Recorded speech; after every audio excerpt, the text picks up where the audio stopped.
The night of the meal, the chow hall was silent. Hundreds of inmates sat frozen, their plastic trays filled with the same steaming dish. At first, they thought it was just another bland prison dinner. But minutes later, panic. Some inmates clutched their stomachs. Others collapsed to the floor. Guards shouted. Radios blared, and within minutes the prison turned into chaos. That night, the cursed prison meal claimed its reputation. No inmate who tasted it would ever forget. But here's the mystery. How could one meal bring an entire prison to its knees? And was it really food poisoning or something far darker that no one dared speak about? What happened inside that dining hall was only the beginning, the calm before the meal. Days before the incident, life inside the prison followed its usual rhythm. Loud metal doors slamming, guards barking orders, and inmates waiting hours just to get their trays of food. Meals in prison weren't special. Watery beans, stale bread, maybe a slice of mystery meat. For most, food was survival, not enjoyment. But that week, rumors started. A strange smell drifted from the kitchen. Some inmates swore they saw kitchen workers whispering in corners, and others noticed officers watching the chow line more closely than usual. Still, nobody expected what was coming. That evening, the meal was served. The trays carried a stew, thick, heavy, with a taste unlike anything they'd had before. Some inmates laughed it off, others pushed their trays aside. But the unlucky ones took every bite. At first, it was quiet, then an extreme turn. One inmate slammed face first onto the table, convulsing. Another screamed in pain, clutching his gut. Guards rushed in. Chaos spread like wildfire. The chow hall was no longer a place to eat. It was a battlefield of fear. And this was only the first sign that the cursed prison meal was more than just food. Chaos in the chow hall. The first inmate collapsed, then another. Guards rushed in, but the noise grew louder, screams, trays smashing, bodies falling. Radios crackled as officers shouted for medical backup. Some inmates thought it was food poisoning. Others whispered something darker. The kitchen was cursed. Amid the chaos, one inmate pointed at his untouched tray, trembling. "Don't eat it," he yelled. But by then it was too late. Whispers in the kitchen. Earlier that day, the kitchen smelled strange. Some workers noticed the stew looked darker than normal, almost metallic. One inmate cook claimed he saw an officer slip something into the pot. Another swore it was just spoiled meat. Still, the chow kept cooking. Nobody wanted to question it, because questioning the kitchen often led to punishment. That night, the truth boiled over, and as the guards dragged the unconscious men out, one inmate chef muttered, "I told you. This meal was never meant to be eaten." The first investigation. After the outbreak, investigators swarmed the prison. They tested the food, questioned inmates, and even locked down the chow hall. Official reports called it possible contamination, but inmates weren't convinced. They claimed the sickness spread too fast, too violently. Some said the cursed meal wasn't about bacteria at all. It was about revenge. One kitchen worker went missing that night. Nobody ever saw him again. The missing worker. The next morning, rumors spread. The worker who prepared the stew, gone. His bunk stripped bare. His uniform left folded on the bed. Some said he escaped. Others believed something darker. Inmates whispered he had been silenced before he could reveal the truth. And then, the guards discovered a blood-stained ladle in the trash. The haunting symptoms. Days passed, but the inmates who ate the stew didn't just get sick. They claimed they felt haunted. Some said they heard whispers in the night, voices calling from the chow hall. Others had violent nightmares about the meal. One man swore he saw steam rising from his tray long after the food was gone. Another said he smelled the stew in his cell, even though he hadn't touched it. And then one of the survivors was found dead in his bunk, without a mark on his body. The first death. The discovery shook the prison. Guards tried to call it natural causes, but inmates whispered the cursed meal claimed him. Medical reports gave no clear answers. The man's stomach was empty, yet the smell of the stew lingered in the cell. The chow hall was locked, but the fear spread like wildfire. And the next day, another inmate fell. Lockdown tension. The prison went on full lockdown. No meals were served from the chow hall. Inmates received cold sandwiches instead. Guards patrolled the corridors more aggressively, fearing riots. But the silence was worse than the noise. Every inmate waited, afraid the cursed meal would strike again. Then, during head count, one man vomited black liquid onto the floor. The black vomit. The sight was horrifying. Other inmates stepped back. Guards shouted for medical staff, and the man collapsed. By the time help arrived, he was gone. His lips were dark, his eyes glassy. The curse had claimed another victim. Inmates began to refuse all food. Some starved rather than take a bite. And then an officer was found dead, slumped over his desk. When guards fell to, the officer hadn't eaten the stew. But witnesses said he was part of the team overseeing the kitchen that night. His death confirmed the inmates' worst fear. This curse didn't just target prisoners. The line between guards and inmates blurred as fear spread. Nobody felt safe. And in the middle of the night, screams echoed from the kitchen once again. The kitchen at midnight. Guards stormed the kitchen, weapons drawn. Pots rattled, trays fell, and shadows moved across the walls. But no one was inside. The stoves were cold, the pots empty. Yet the smell of stew filled the air. The forbidden pot. When officers opened the back storage, they found a single pot hidden in the corner. Inside, thick, dark stew that hadn't spoiled, even after days. Medical staff refused to touch it. The pot was sealed and removed. But when it left the prison grounds, the smell lingered behind. Inmates swore they still smelled it at night. To cover up, officials released a statement. Food contamination incident. Under investigation.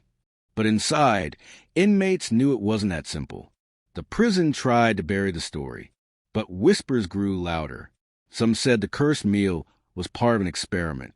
Others believed it was witchcraft brought in by a worker with ties to the occult. The truth stayed locked away, until another inmate vanished. The vanishing. During evening count, one bed was empty. The man had been seen hours earlier, eating in his cell, but now gone. No trace. The only clue, a faint smell of stew in the air. Fear turns to violence. The fear became unbearable. Inmates turned on each other, accusing kitchen workers, accusing guards, accusing anyone who had touched the cursed pot. Fights broke out. Blood was spilled. Guards rushed in with batons and gas. But in the chaos, the chow hall lights flickered, and every inmate swore they saw steam rise from the empty serving trays. The burning vision. One inmate screamed he could see faces in the steam. Twisted, angry faces. He clawed at his own skin, begging for the visions to stop. Guards restrained him, but he kept yelling, "They're coming from the stew." That night, he was found dead, burn marks across his body, though no fire had touched him. The prison riots. Fear exploded into rage. Inmates rioted, demanding answers, demanding to be released from the cursed prison. Windows shattered, fires burned, and guards fought desperately to regain control. But the riot wasn't the scariest part, because in the middle of it all, the smell of the stew filled the air again. The mass hallucination. Dozens of men swore they saw steaming trays appear on the tables. Some claimed they saw the missing inmates sitting there, eating silently. Others fell to ground, clutching their stomachs as if they'd eaten the cursed meal again. The line between real and unreal was gone. And then the kitchen burst into flames. The fire. Flames roared through the chow hall. Alarm screamed. Guards evacuated as smoke filled the air. But when the fire was out, investigators found something impossible. The cursed pot was back in the kitchen, untouched by flames. The final warning. The pot was sealed and taken away again. Officials ordered the chow hall permanently closed. But inmates swear the curse never left. Some say you can still hear whispers in the empty dining room. Others claim that every new inmate, on their first night, dreams of the same meal. The cursed prison meal left scars no one could explain. And the mystery, still unsolved. The return of the taste. Months passed. Inmates thought the curse had finally ended.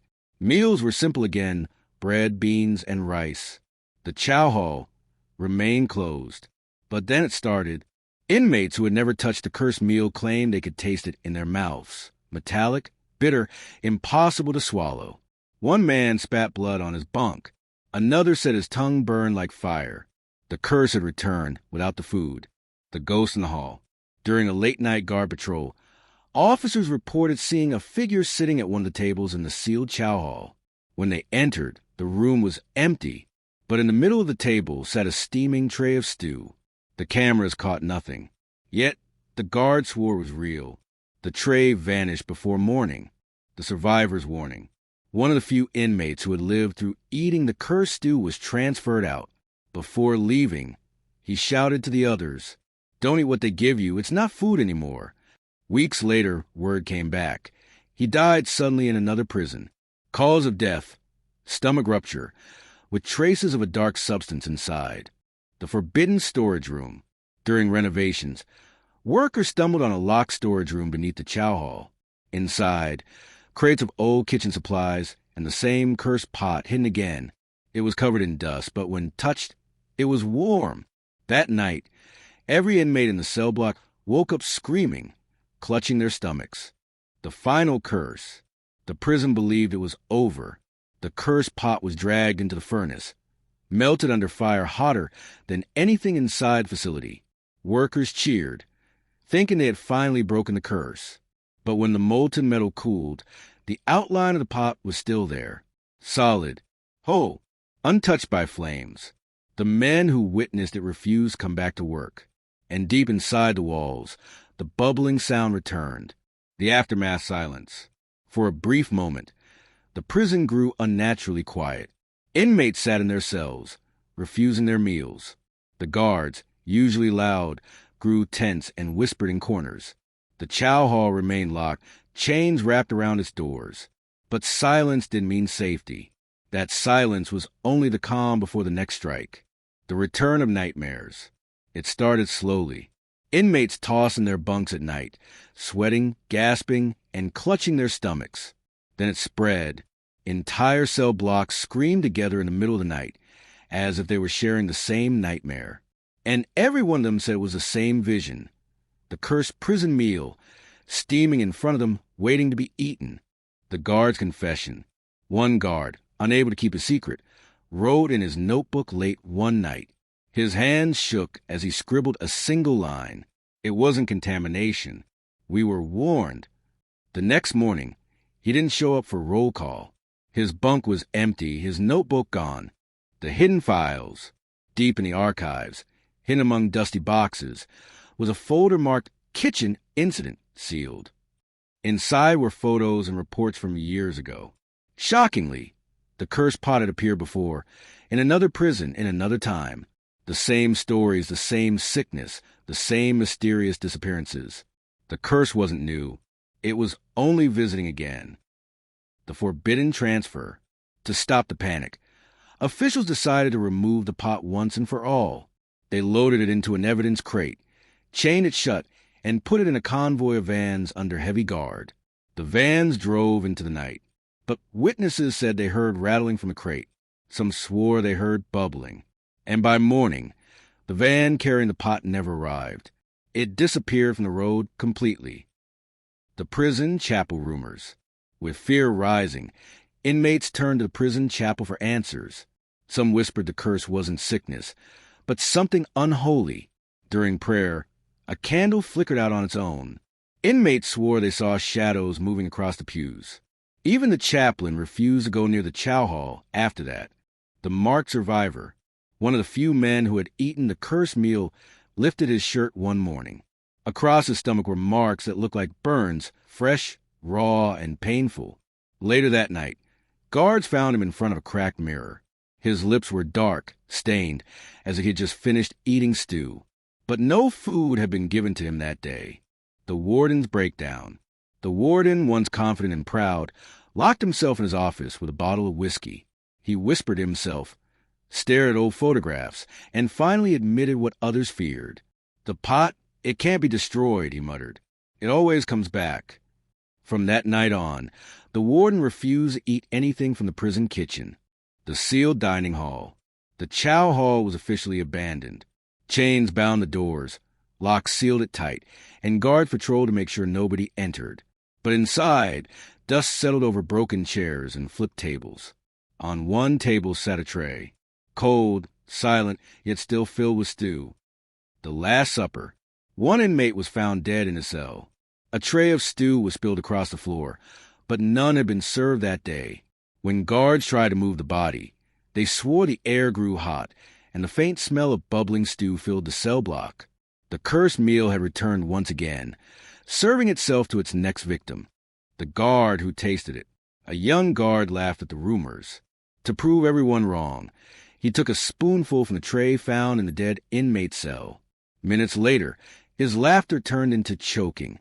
His eyes bulged, his skin went pale. The unmarked corridor. To stop panic, officers sealed off an entire corridor where the cursed meal had been found. But inmates swore they heard trays clattering and spoons scraping inside the empty cells. The survivor's journal. A smuggled journal was discovered under a bunk, written by one of the first survivors. It described seeing faces in the stew, faces of people who had died inside the prison years earlier. The vanished van. To end the nightmare, officials had ordered the cursed pot sealed in an evidence crate and driven away under heavy guard. But the convoy never made it to its destination. Weeks later, hunters stumbled upon one of the abandoned vans deep in the woods. Its doors were wide open, vines creeping inside as if nature had claimed it back. The evidence crate lay in the back. Its chains were broken, stew stains smeared across the floor. The pot itself was gone, vanished into the night. Nobody ever saw the transport officers again. The chaplain's breakdown. The prison chaplain tried to comfort the inmates, telling them to pray for peace. But he too began to crack. He confessed to hearing the bubbling sound of stew during his nightly prayers. He said he dreamed of the pot glowing red, whispering his name, begging him to bless it. His sermons grew strange, his voice shaking as he muttered verses no one could recognize. Then one morning, the chapel doors were found open. His Bible lay abandoned on the altar, its pages stained dark. The chaplain had vanished, leaving no trace but the scent of stew. The double death. 2 inmates, housed in completely different blocks, died on the same night. The strange part? Both were found in identical positions, slumped over their bunks with trays of steaming stew by their sides. The guards swore no meals had been delivered to either cell. Medical reports confirmed their stomachs were full. The mystery deepened. How had they eaten food that was never served? Whisper spread. The curse had learned to serve itself. It no longer needed the chow hall or the kitchen. It could appear anywhere it wanted. The screaming walls. At 3 a.m., the prison echoed with screams, not from the inmates, but from the walls themselves. The sound was so loud that guards dropped their radios, covering their ears in panic. The screams rose and felt like hundreds of voices crying out at once. Inmates banged on their cell doors, terrified, begging for help. Yet when dawn came, the walls stood silent again. Later, cracks were discovered in the concrete. Steam was rising through them, like breath from something alive behind the walls. The warden's exit. The warden, once the face of authority, became a ghost of himself. His hair thinned, his eyes hollowed, and he stopped eating meals in the prison kitchen entirely. One night, he left his office for the last time. His resignation letter was short and simple. You can't lock away a curse. He walked out of the prison gates and never returned. The prison fell into chaos without him. Inmates believed he had abandoned them to the curse. Guards whispered that he knew more than he ever admitted. The forbidden feast. One night, the inmates woke to a chilling discovery. Every single cell had a tray of steaming stew sitting on the floor. No doors had opened. No guards had delivered them. The trays glowed faintly in the dark, filling the tier with a heavy smell of the cursed meal. Some inmates screamed and kicked theirs away. Others swore the trays shook and rattled, as if urging them to eat. By morning, the trays were gone. Not a trace remained, except for the lingering stench. The endless meal. When the sun rose, the chow hall remained locked. But guards entering for inspection found something impossible. In the center of the hall, on a single table, sat one untouched tray. The stew inside bubbled quietly, though no heat source was anywhere near it. The cursed meal had proven its power. It could not be locked away, burned, or buried. It would always return, feeding on fear. The curse that never left. The prison chow hall is silent now. The steel doors remain locked, the lights long since switched off. But if you stand close enough, some swear you can still smell the stew. What started as a single meal turned into something far bigger. Collapsed inmates, vanished workers, mysterious deaths, riots, hallucinations, and a pot that refused to be destroyed. The officials called it contamination. The inmates called it revenge. But those who lived through it, they call it a curse. And maybe they're right. Because no matter how many times the pot was sealed, melted, or hidden away, the haunting never left. Inmates in other prisons still whisper about it. Guards who worked that night never speak on record. And those who survived say the taste still lingers in their mouths, even years later. The truth is locked away in sealed files, buried under official reports. But one fact remains. No one who tasted the cursed prison meal ever forgot it. So now, the question is yours. Was it poison? Was it punishment? Or was it something no prison wall could ever contain?